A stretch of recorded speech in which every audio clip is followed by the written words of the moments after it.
What's up mga kaotis, magandang hapon sa ating lahat. Yan, so andito na tayo sa may Bolton Bridge. So kanina mga kaotis, doon tayo sa dulo.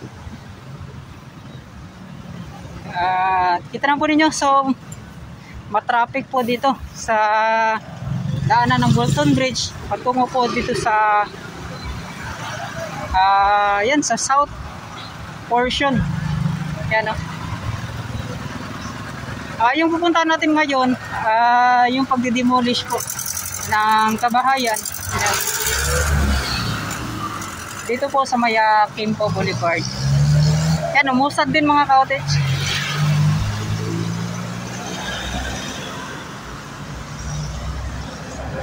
Mga kable ng kuryente.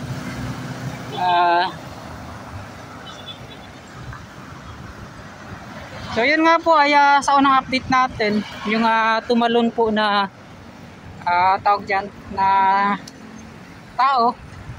So doon po yun galing sa may kabila po mga tao, sa kabilang bridge. Yan. Yun.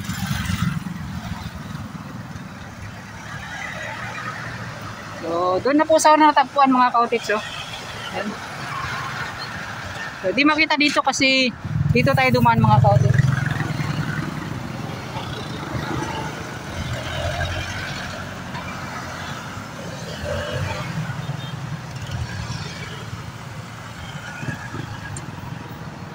Nakakatakot dumaan dito sa kabila mga cottage. Dito po na park. Kasi yun nga po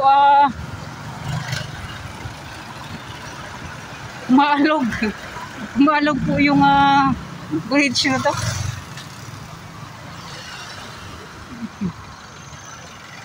Yan o. Yung daloy po ng trapiko dito. Dito yung dahilan mga cottage kung bakit dito na side ay ginigiba yung bahay at gumawa sila ng road widening. So kita naman ninyo kung bakit may pagbabago itong pagro-road widening. So dito posible yan mga cottage sa kabila. Yan dito banda. Posible rin yan. Baka aabot dito yung pagro-road widening nila. Yan.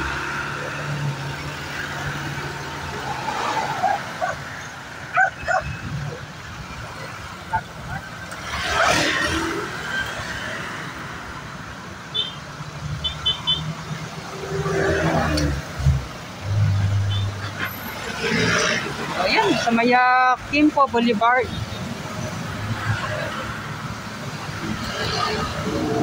Patungong south. So daan po dito sa Maikulan, Matina, Bangkal, Olas, Bintal, Turil, yan mga cottage dito po sa area na to, sa daanan na to. Yan sa kabila mga cottage, goods na good po yan. Wala po masyadong yan patungong norte. Sa may Quezon Boulevard, Sasa, yan, tuloy-tuloy hanggang sa doon na yan mga cottage, sa Castillo. Yan. Wala po yung problema. Dito lang talaga yung problema po sa trapiko.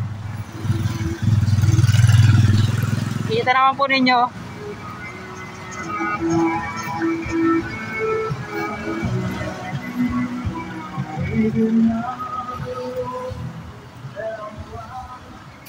Yan. Kita po ninyo ilang segundo lang kanina mga cottage na ay tumaas ka agad yung bilang po ng mga sasakyan. Yun, no? So doon po tayo galing mga cottage. So, yan, shout out. So, kita nyo mga cottage, ito yung dahilan kung bakit may road widening dito. Kasi yun nga po, inuulit ko dahil po sa traffic patungong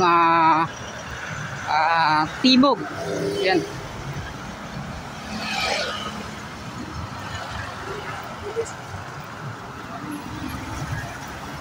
So ito na mga cottage, yung mga kabahayan na pinagigiba, kinukuha at ginawang kalsada. Yan.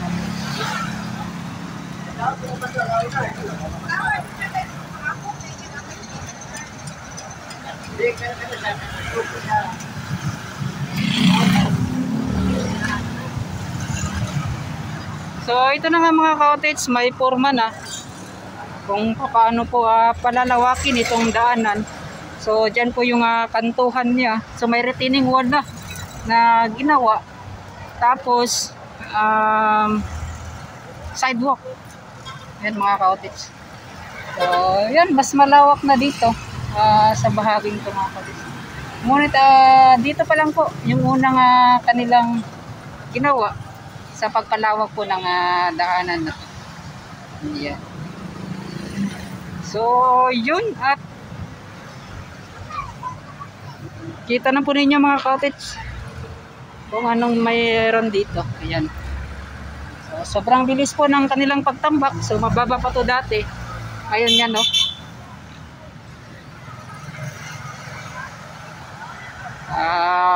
Medyo dikit pa rin talaga yung mga kabahayan dito. Hindi siguro sa mga cottage na dapat nilagyan na lang nila ng espasyo, tapos nilagyan ng kanal para di masyadong madikit.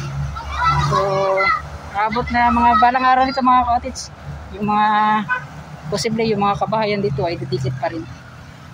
Dapat nilagyan na lang siguro ng espasyo, tapos nilagyan ko ng kanal. May mga bata dito.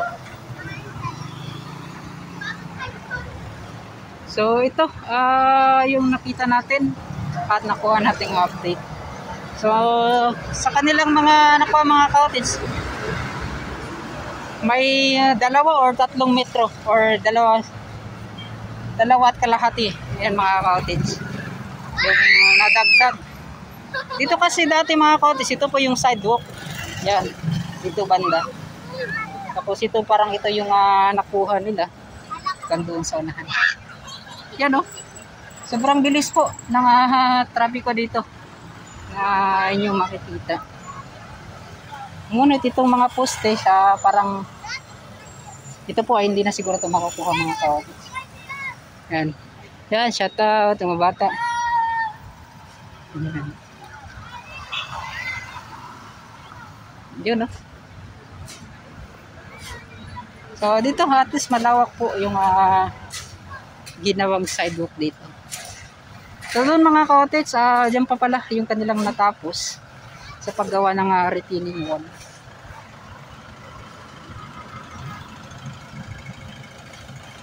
Yan, no? So magtutuloy-tuloy po yung mga cottage hanggang doon sa dulo. So liliko po yan siya. So dyan na po yung Sandawa Street. Yan mga cottage. So dito naman may gumagawa po ng bahay. Parang pinapataasan. Yan o yung unang palapag nila mga cottage. Dati nakikita pa yan. Ngayon po ay natatabunan na ng yan, may mga dumadaan talaga dito mga cottage na at least hindi ito na sasapawan po mga cottage ng mga sasakyan. So malaking tulong sa mga dapat sa bisikleta, pero yun mga cottage, may mga motor na dumadaan. So yun, pwede naman siguro kasi yun nga po. Pero mga cottage, para din kasi ito sa mga para din to sa mga bisikleta. Yan, oh, yung mga motor. Yan.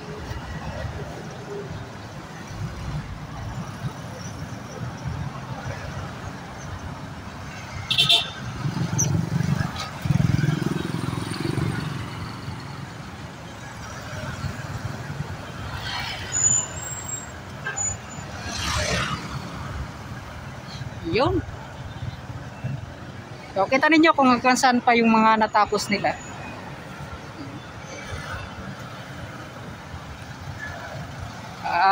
Yun, so at least mga cottage dito banda sa bahaging ito ay medyo lumawak din naman.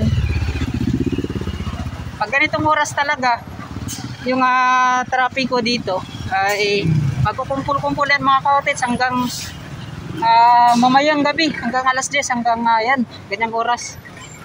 Lalo na pag may event talaga mga cottage na halos di ka po kausad dito. Yun, no? So sa mga dahilan talaga, ito sa yung mga dahilan kaya nagro-road widening. Kaya sa kabila mga cottage, hindi na po yan nila ginalaw dyan kasi yung traffic ko dyan is wala na namang problema. Okay at goods na goods po dyan. Kaya dito po yung kanilang inuna. Yan. So posible naman na abot din yung panahon na magro-road widening dyan sila sa kabila. So yun, at kumuha lang tayo ng update dito banda. Ay sir, nga po nag-update lang tayo ko ba? Okay ra?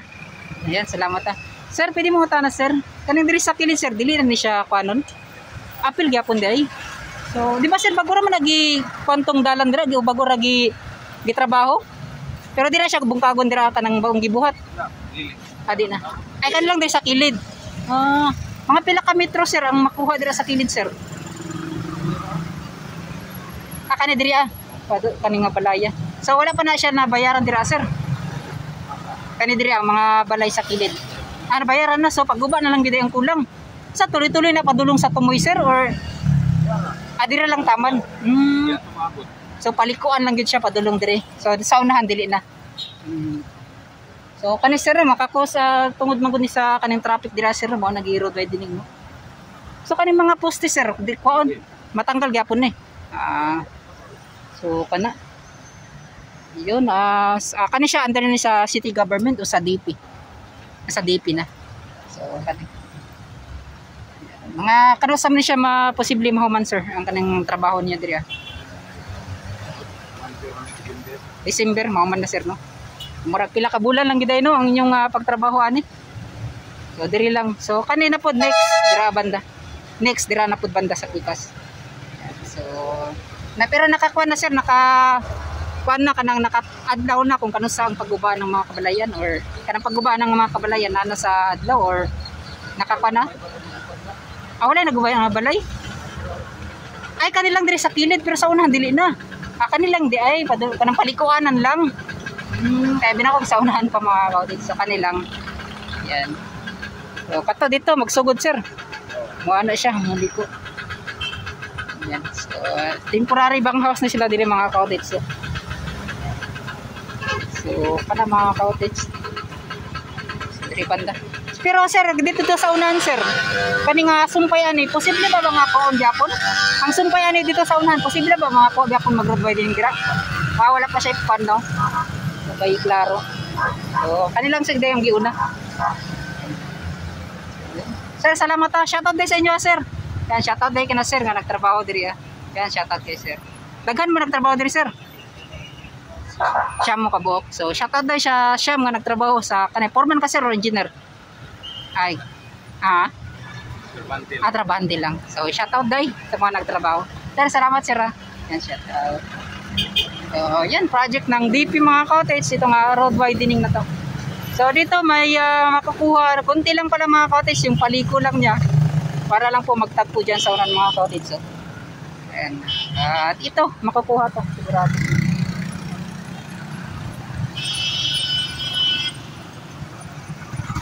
Okay, tanong po ninyo mga cottage yung dahilan kung bakit po mas pinapalawak ang mga daanan dahil po sa trapiko dito po sa lungsod ng Davao City.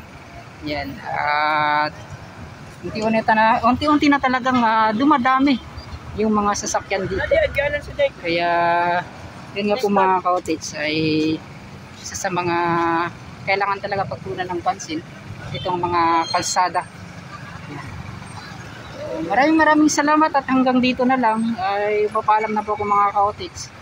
Yan, so maraming salamat sa mga FWs natin dyan na walang sawang suporta. Yan, laging nanood ng aking update. Yan, at hanggang dito na lang. Yan, kaya Ma'am Pumala Bryce, kaya Sir Patrick Erdan, mega shoutout. Yan, kay Kagawad Jude, Sir John Empasis, mega shoutout sa iyo.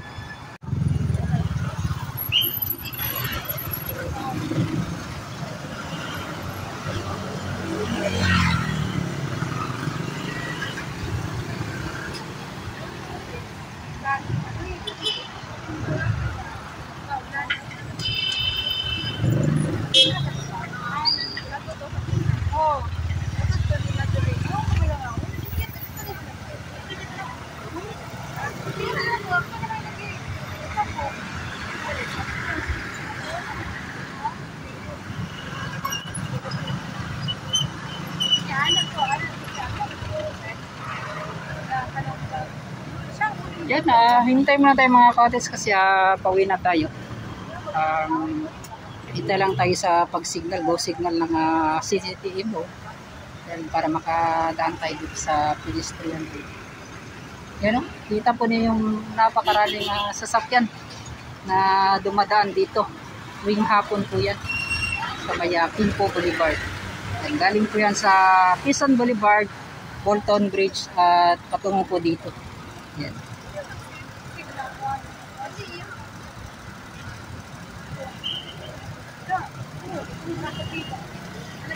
Yan mga ka-hottits, oh. Hindi siguro? Di pa dahil. Yan, so di pa po yung mga ka-hottits, may lumiko po. Pwede siguro? Yan, pwede na mga ka-hottits. Dapat sumignal din yung kon mga ka-hottits, oh.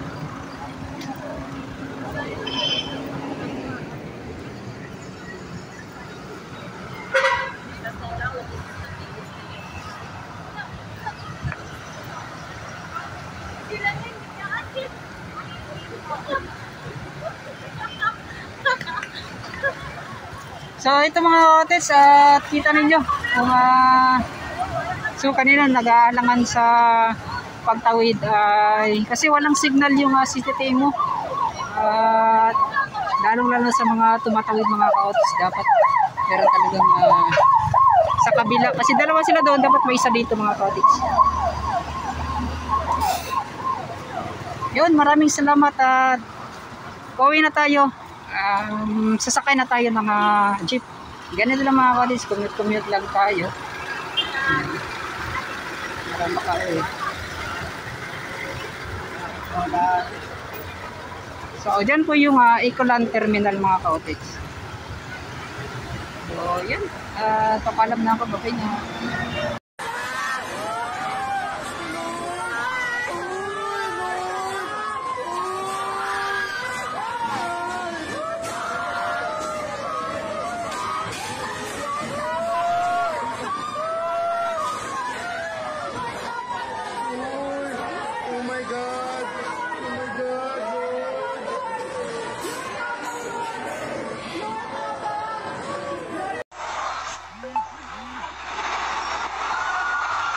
Lah, kurang. Lah.